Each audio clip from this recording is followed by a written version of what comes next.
The creatures he seeks are possibly the ones that man finds the most imposing on Earth. The reason is obvious. They so closely resemble himself.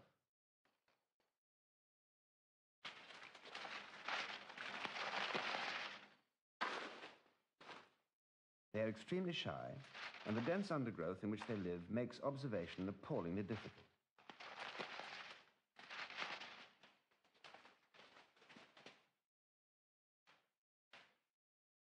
They can also be extremely intimidating, though aggressiveness is not their true nature. Calma, Casimiro. Tu calma.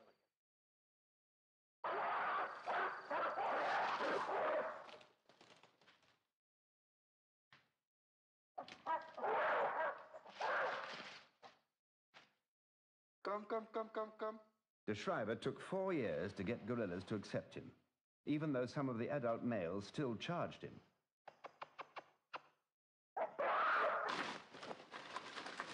Tu calma, Casimiro. Tu calma.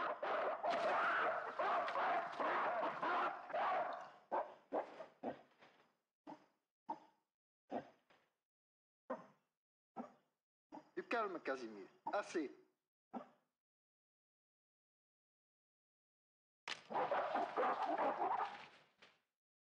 This is the story of an extraordinary man, Adrian de Schrijver, and his fight to save one of the last populations on Earth of one of the rarest animals on Earth, the mountain gorilla.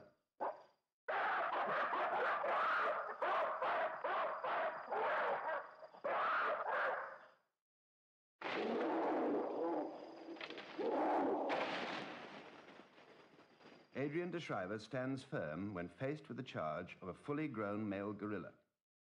This is because he understands not only gorillas in general, but this particular animal.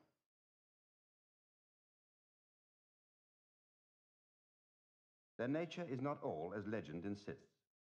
The strip cartoon image is of a bloodthirsty creature who embodies the Mr. Hyde side of man's own nature.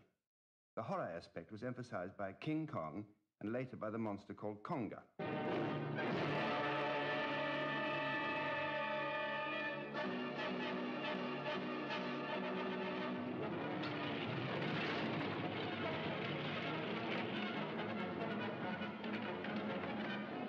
Both Kong and Conga were about 30 feet tall, and though they had a kindly side to their natures, they were essentially horrific.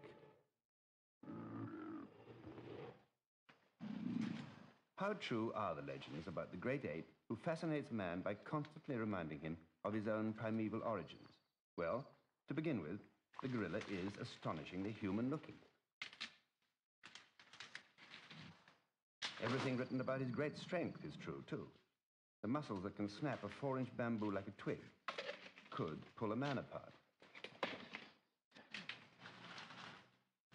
The gorilla does beat its breast, though not for the reasons usually ascribed to it.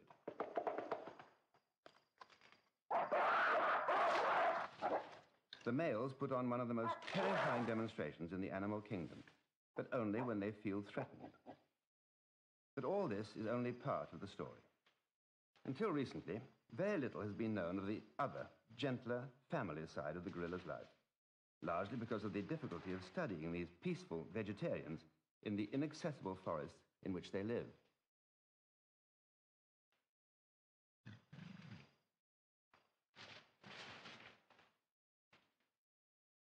The vast nation of Zaire, the former Congo in Central Africa, contains small, isolated pockets in which live the few thousand remaining mountain gorillas.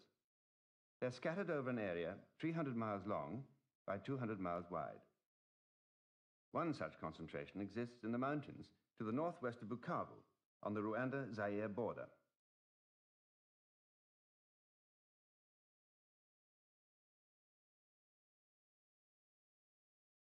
The twin peaks of Kahuzi and Biega tower above Lake Kivu in the western Rift Valley. The peaks themselves are bare volcanic rock, their lower slopes heavily forested, making ideal habitat for the largest of the great apes, the mountain gorilla. The forests are humid and rich in the herbs and vines gorillas prefer. The forests start at around 6,000 feet, Below that, the fertile land has been cleared for cultivation. Once inside the trees, you're in a world that the layman would call jungle and the scientist rainforest.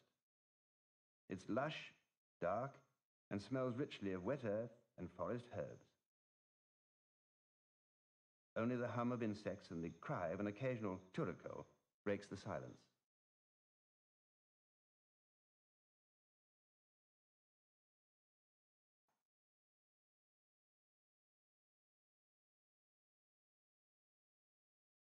Concealed in the 600 square kilometers of Kahuzi Biega National Park are perhaps 250 mountain gorillas, some of the last of their species. The world they inhabit beneath the canopy of the trees is one of undisturbed primordial peace.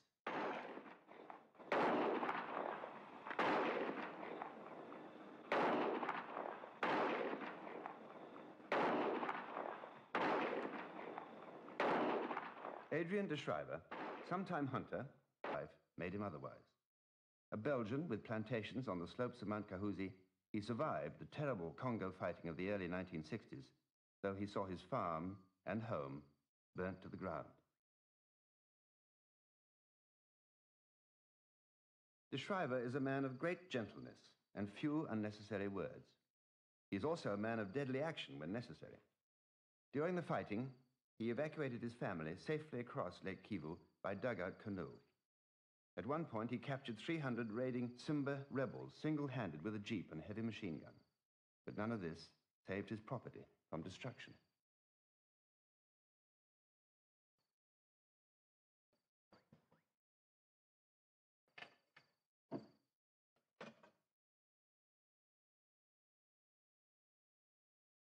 Nowadays, he seldom visits the ruins of his former home, but when he does so, he climbs the tower and remembers the 6 months his family lived inside it, with a machine gun trained on the surrounding bush, from which an attack might come at any time.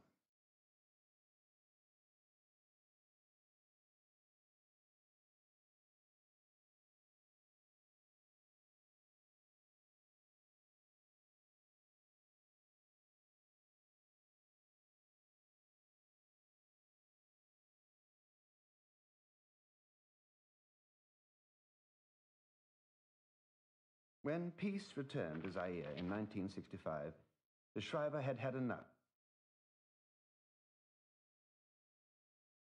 Last several lifetimes.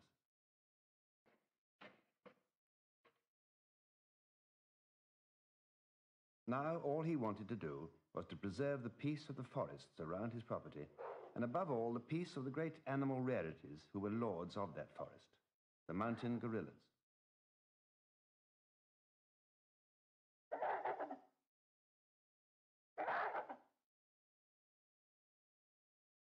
As a former hunter, he knew the value of local trackers. He knew, too, that these trackers had previously been the most successful gorilla poachers. So, on the principle that the best poachers make the best gamekeepers, he enlisted their help in trying to make contact with at least some of the gorilla groups.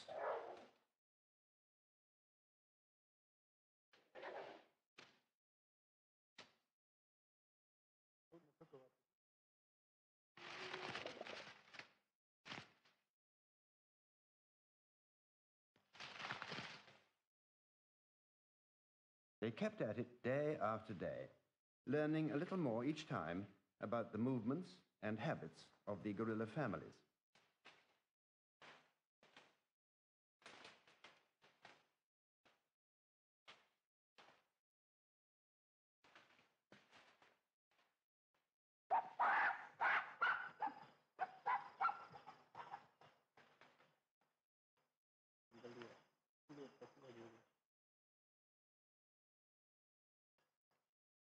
This initial phase took de Schrijver nearly 4 years.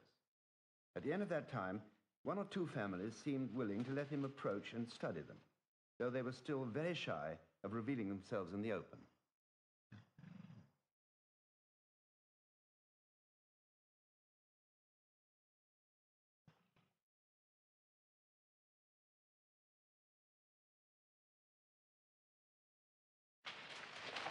One trick that he adopted early on was that to reassure a gorilla that you meant him no harm, you ate whatever the gorilla was eating. The Shriver believes that an eating gorilla is one that comes in peace. As far as the gorillas are concerned, the same apparently goes for their distant relative.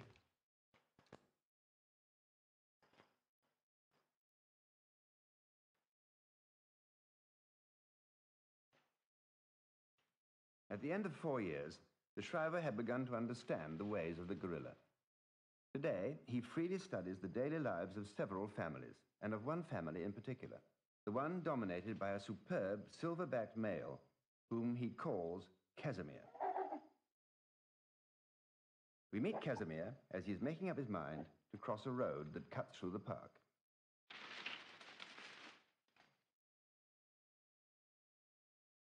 The Shriver waits silently with his chief trackers, Mushabera and Pili Pili.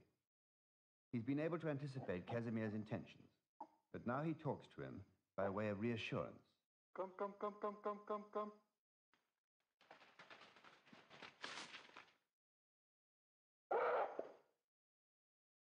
Come, come, come, come, come, come, come, come. Gorillas don't like the trackers, perhaps because they associate them with earlier hunting. And the trackers don't care much for the gorillas either. So when gorillas are close, his trackers always sit well behind Adrian.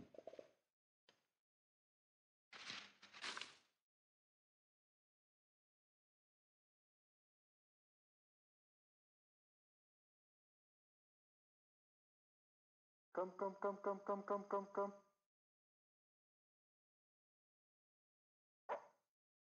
Casimir is responsible for the safety of his family. So he is understandably cautious about crossing a road that has recently been made through his home range.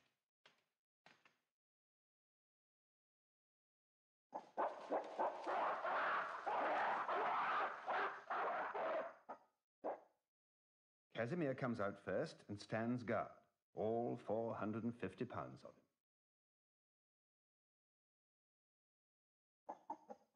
Then come the females and the young.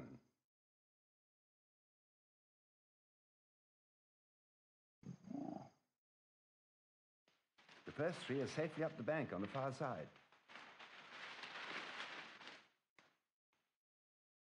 Next, a mother and two young.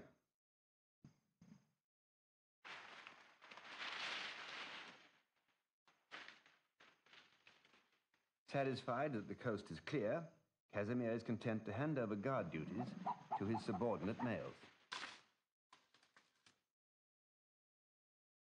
The second female crossing is called Broken Arm.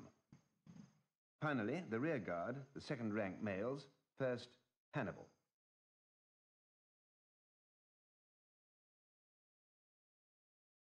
Then a gorilla named after a tracker whose mouth is always open, Musha Ramina.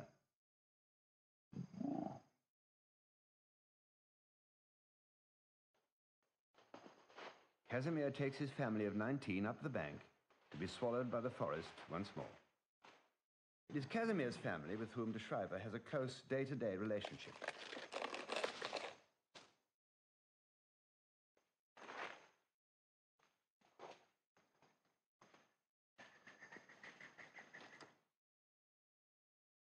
A gorilla's day starts just after dawn. The whole day is governed by the need to eat. Kahuzi Biega provides rich feeding, much of it at ground level.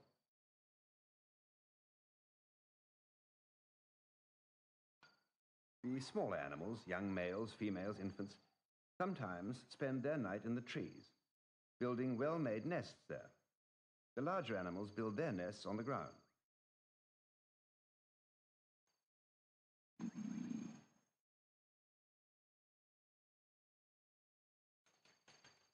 The senior male, Casimir, leads the family from the nest site. He knows the general direction he intends to take them in search of food. During the day, they'll cover anything up to 2 miles, seldom more.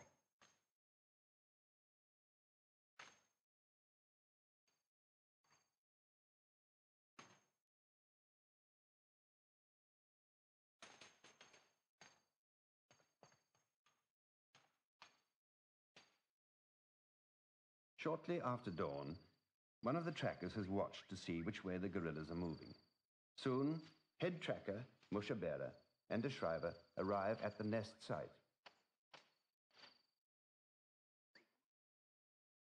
The condition of the nest tells them how long it is since the gorillas got out of bed. Mushabera produces a loose bunch of gorilla hair from a silverback. It's Casimir's.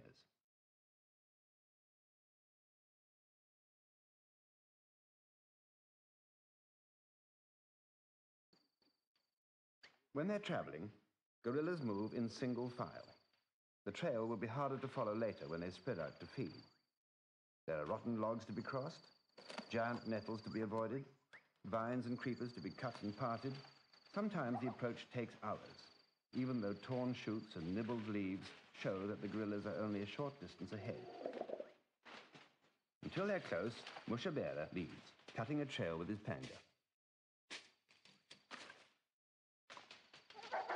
Often the gorillas are heard long before they're seen.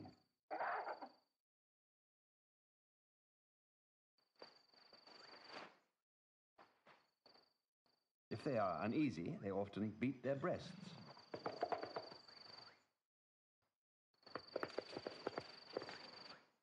The noise is made by hitting the cupped hand on the chest.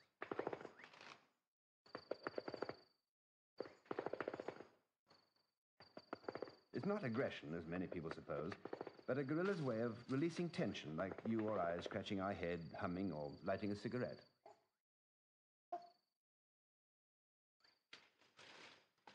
If they're feeding on a banana tree, the sound of tearing leaves can be heard hundreds of yards away.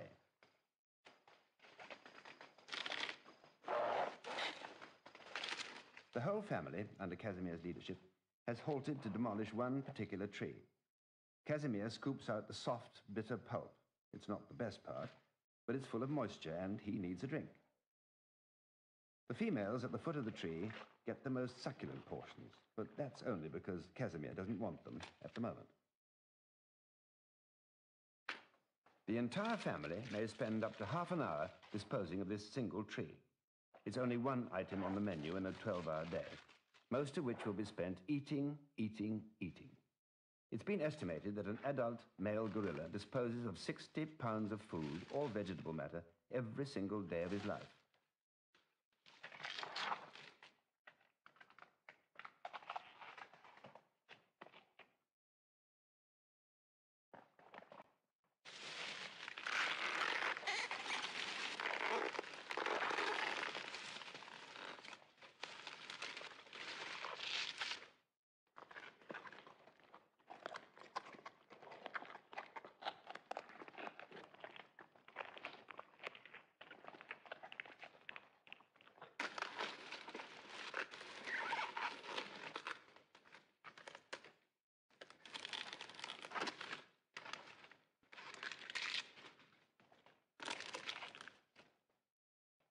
By the time Casimir decides to move on, there's very little of the banana tree left. De Schrijver maintains that Casimir is an excellent conservationist. His family seems to wreck one banana tree at a time.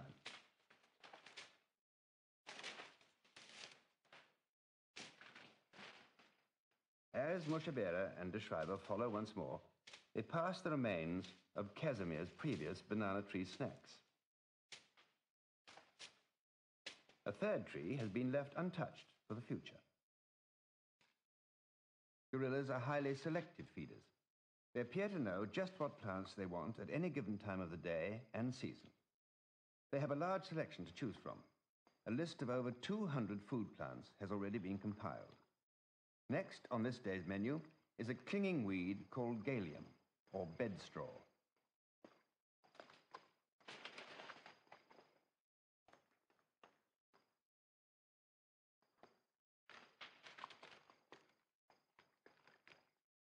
Once again using his eating mime to approach Casimir, De Schrijver studies the great ape's technique for dealing with this troublesome weed. The leaves of galium are armed with little hooks, which make it difficult to handle. To get around this minor inconvenience, Casimir rolls it up before swallowing.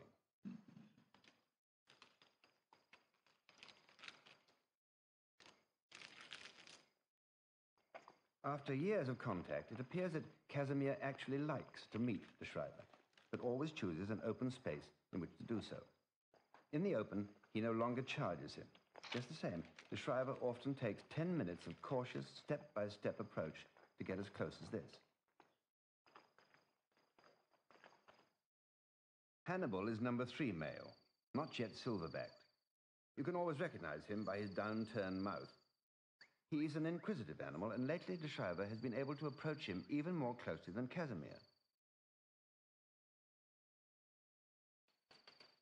What follows is an incredible scene because this time it seems to be Hannibal who wishes to make contact with de Schrijver, though at first the gorilla plays hard to get.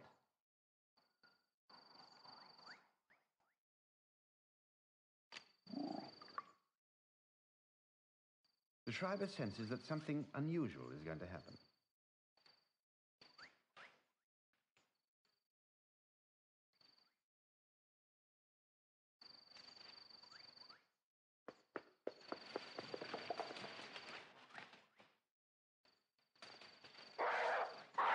Come. Allez, ça suffit.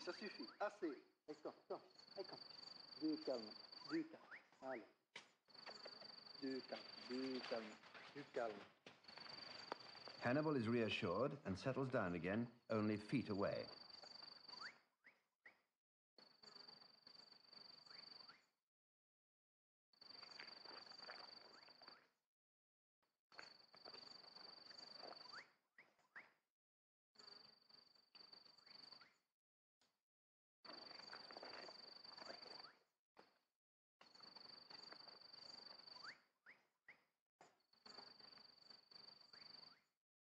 But de Schrijver is still certain something tremendous is going to happen. And suddenly it does.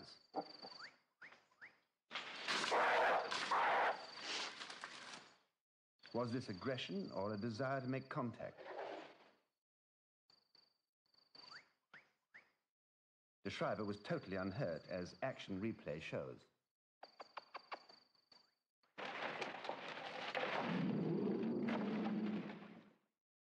The blow from that huge fist never actually landed. The right hand simply pulled out the shirt. Hannibal has never tried to repeat that performance. Possibly once was enough for him. It certainly was for de Schrijver.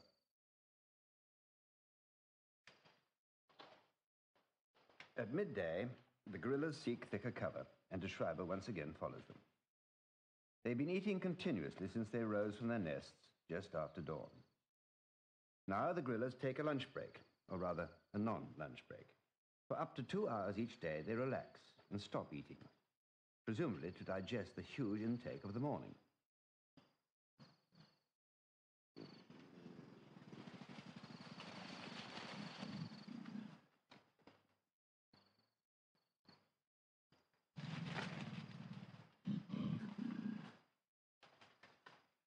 Complete peace falls over the forest. The sound of crashing branches and rending leaves stops. During this siesta period, the gorillas groom and relax.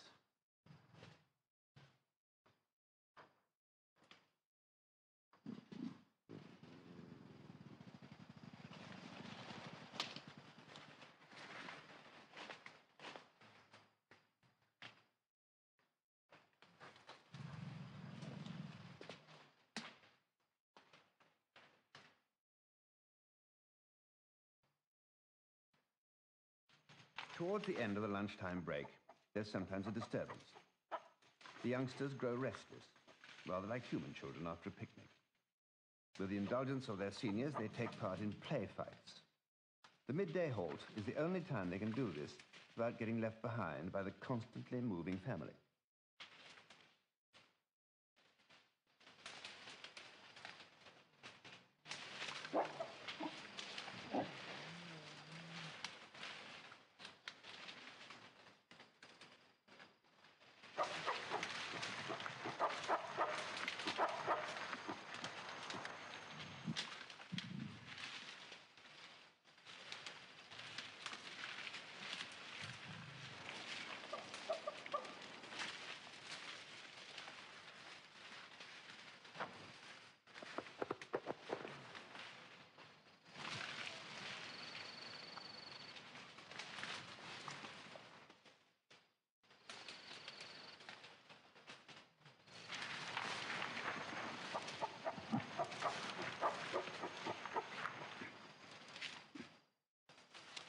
De Schrijver observes the same lunchtime pause.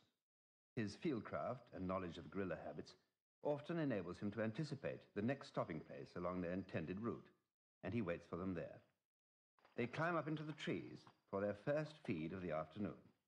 What they're after is a parasitic growth, rather like mistletoe.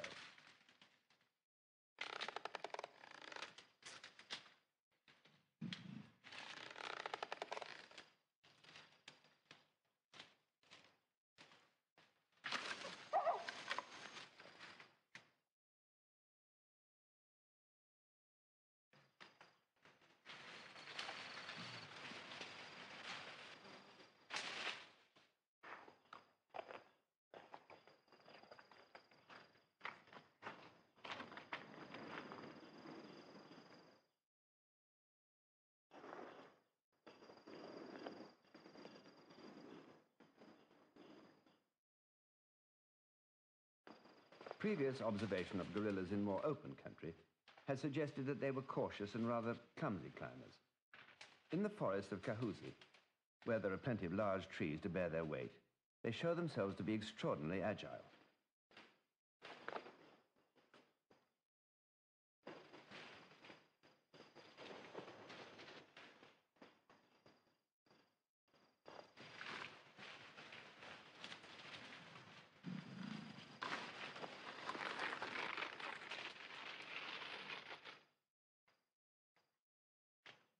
They move on again.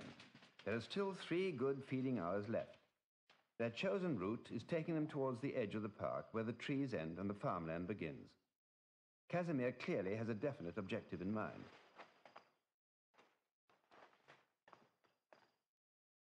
It's very rarely that the whole group emerges into the open together. But that's what they do now, on a track at the border of the park. So here, assembling for their portrait, is Casimir's family.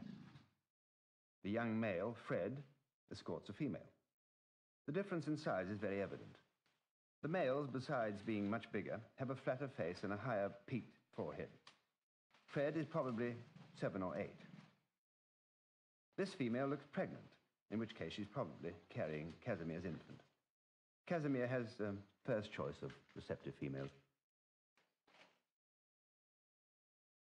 Though Casimir is over 20, he's still very much in command of the group. His stately exit tells the youngsters and more timid females that it's safe to cross the track.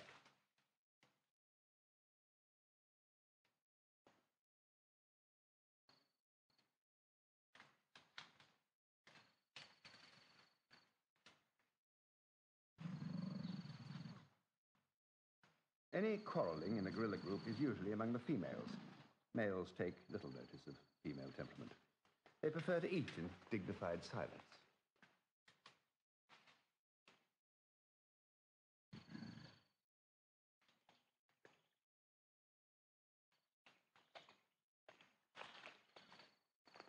Gorillas do a good deal of barking to warn or appear aggressive. Sometimes they give a questioning bark, as if to ask, "Who's there?"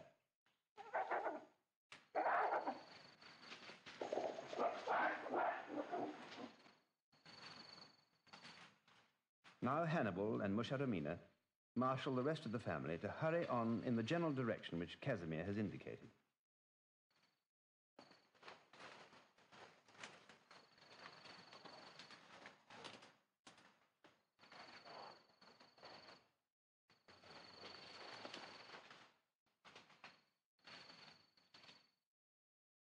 The final objective is now reached. A wild fruit called a bwamba is ripe for the gathering. When the bwamba season comes, guerrilla groups make their way to certain well-known bwamba trees and pillage the ripe fruits. First, for a clean-up of fruit that has fallen to the ground.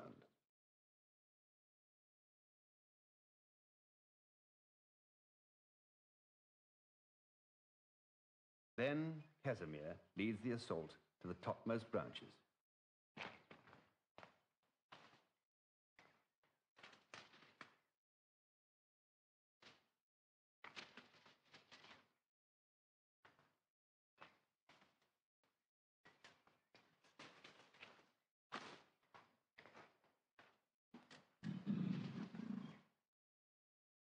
Musharamina follows next.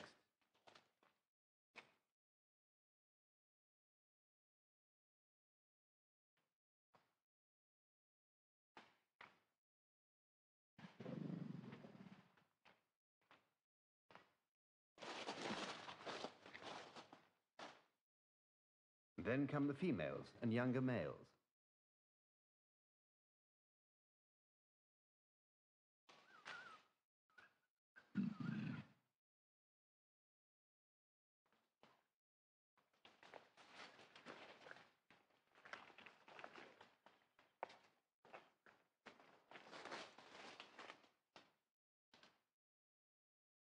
A youngster beats the branches, though it's hard to say why.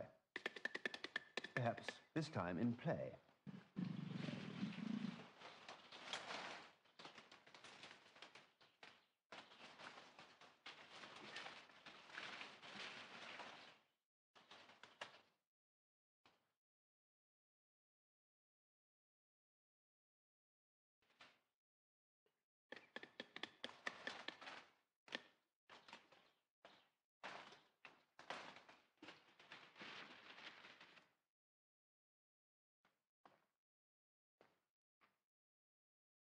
The Bwamba feast is over for the day, and when the family finally climbs down, each member has his mouth stuffed full of the fruit.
The gorillas seldom leave the forest and trespass on the farmland. When they do so, it brings them in contact with the chief danger to their future, man. This particular man is no direct threat to them. He's a simple farmer, and he has every right to be where he is. But as long as trees are felled and forests cleared, the gorillas will be on the retreat. Now it's the African farmer who beats a retreat, minus his hat.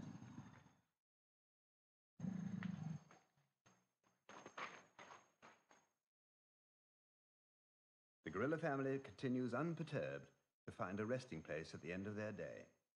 The farmer's hat becomes an object of brief curiosity.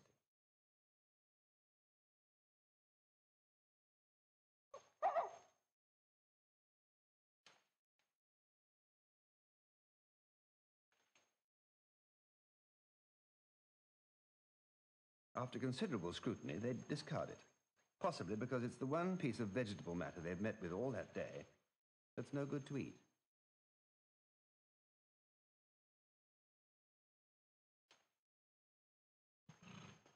Casimir doesn't even deign to look at it as he and his family move away to a night's rest in the forest. Tomorrow there'll be another feast of the Bwambas. That African farmer's limits are clearly defined by this vital piece of paper.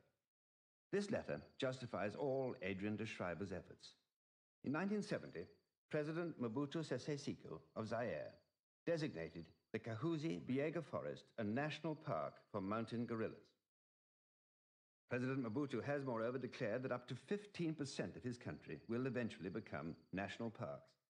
So the omens for the Kahuzi Biega gorillas are good, although the local situation continually needs watching.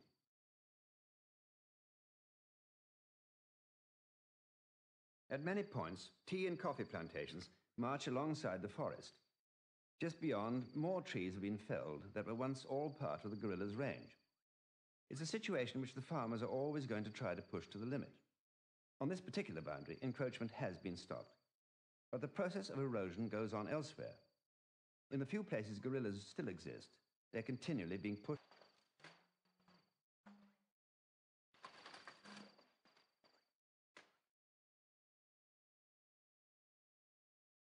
If such encroachment was not instantly checked, there'd soon be 1,000 or more cattle trampling and eating the vegetation which the gorillas need for their survival, and their range would become even smaller.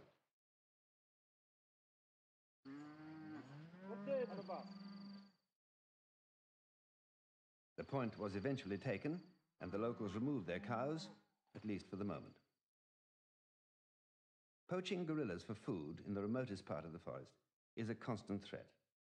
The Shriver has authority to shoot poachers, though he's never done so yet, even though his own brother was killed by a poacher's bullet intended for him.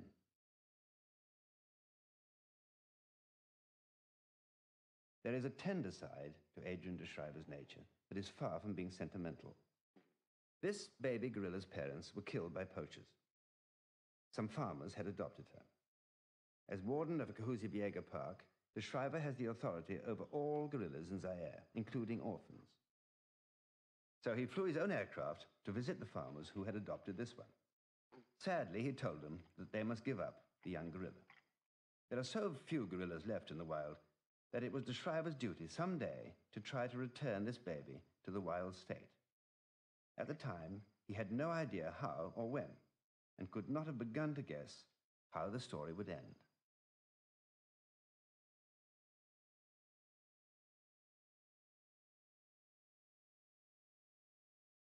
As a start, he took the mini gorilla back with him to his house at Bukavu on the shores of Lake Kivu, with the idea of teaching her some of the skills she'd need in the wild. Julie, the nearest European equivalent to the Swahili word ngila for gorilla, was encouraged to play with his own children. This was a not entirely successful lesson in breastfeeding.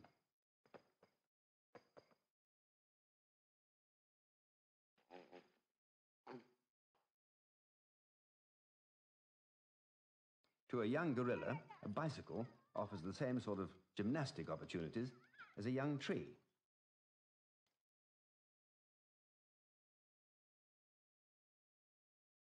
You can cling and you can swing.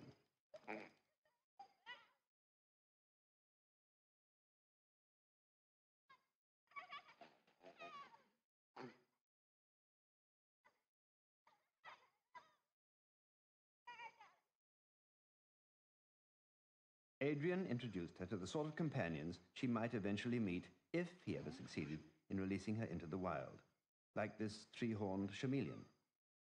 But would he succeed? There was no previous record of an orphan being successfully adopted by a wild gorilla family.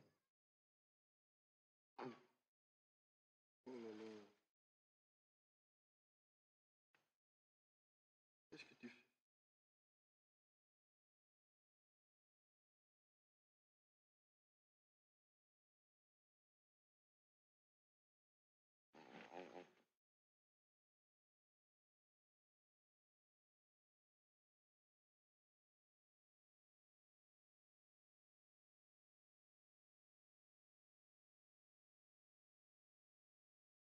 Gorillas have very little use for water.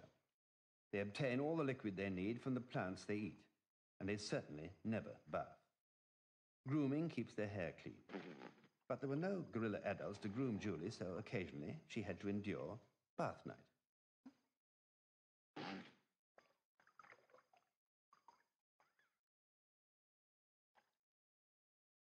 Gorillas are not known to swim. One of the things that helps to limit their natural range is their inability to cross large rivers. For an animal naturally allergic to water, Julie was more cooperative than many small humans about being bathed. She was now about 6 months old. Up to 6 months, young gorillas progress faster than humans. But this was no human baby, however cuddly she might be and however much she might behave like one. The Shriver had no illusions about the choice that lay ahead: confinement in a zoo, or the unknown hazards of confrontation with wild relatives.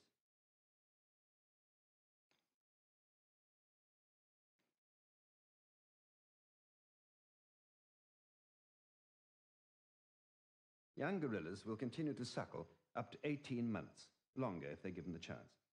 The Shriver got his wife to bottle feed Julie. But it would be too much of a risk to hope that some lactating female would adopt her if and when she ever returned to the forest.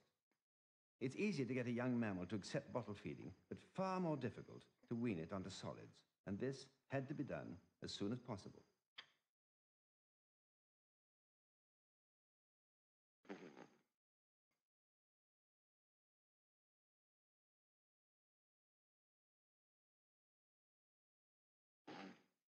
Meantime, while Julie grew in strength, the Shriver's daily observations of gorilla behavior in the forest continued. It was the rainy season, and now the gorillas had left the boamba trees on the border of the park and climbed high into the bamboo forests that begin at 7,500 feet. The bamboos provide them with a great deal of protein at this time of year. For some reason, the gorillas become more aggressive and less approachable in the dense bamboo woodlands.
Julie was constantly on de Schrijver's mind.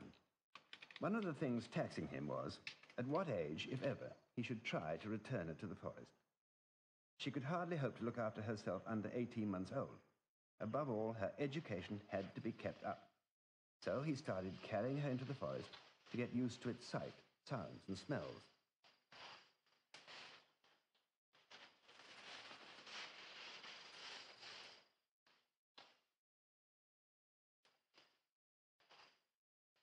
He began to show her wild food, such as choice banana leaves.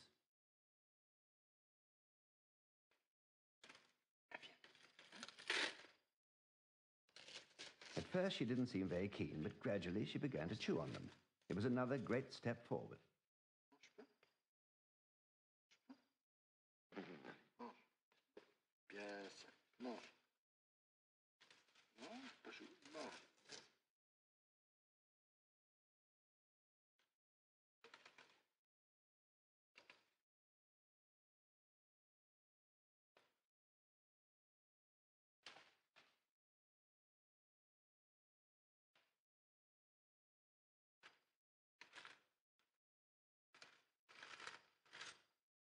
She was already an accomplished crawler.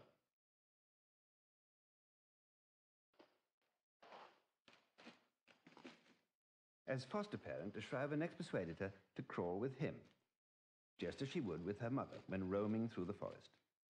She looked to him constantly for guidance.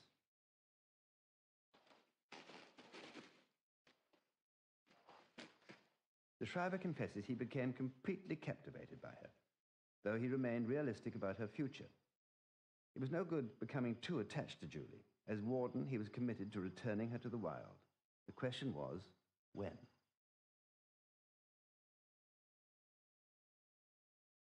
De Schrijver had no intention of trying to reintroduce her too soon. He was prepared to wait years if necessary. The forest was far too intimidating, and the behavior of gorillas too uncertain to take any chances. What now follows was completely unplanned. One day, de Schrijver decided to take Julie close to Casimir's family, to let her hear and become used to the sounds of wild gorillas.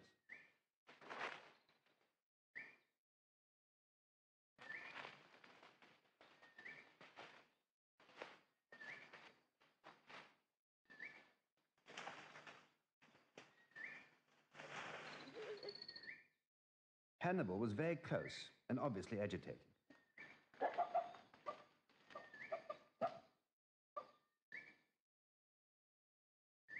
Now, unexpectedly, Julie started to cry.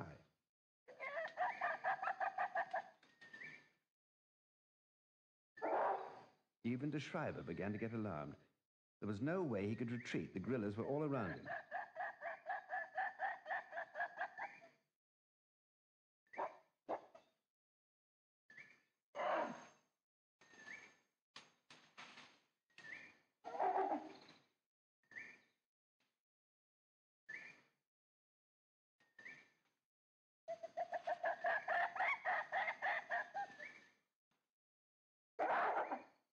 In a situation like this, the group would look to Casimir for a lead.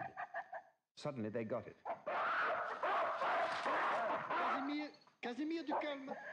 Attention, Casimir, du calme, Casimir. Casimir.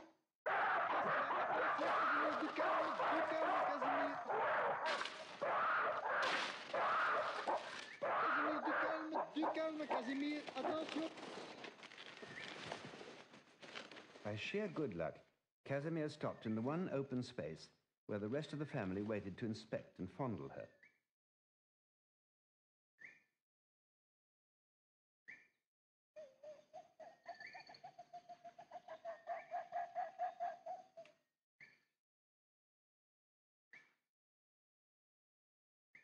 Casimir reappeared briefly to reassert his dominance over de Schreiber, whom he may well regard as another guerrilla leader. De Schreiber admitted afterwards that he only dropped Julie on the ground because he expected to be killed by Casimir. The whole kidnapping happened so quickly that it's only possible to see the details in slowed-up action.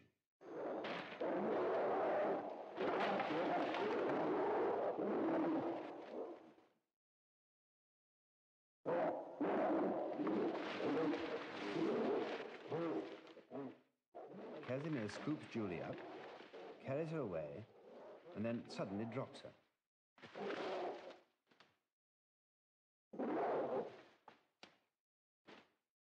The Schreiber starts forward as if to try to recover her, but Casimir, who has never once taken his eyes off him, charges once again. This time he successfully picks Julie up out of the undergrowth.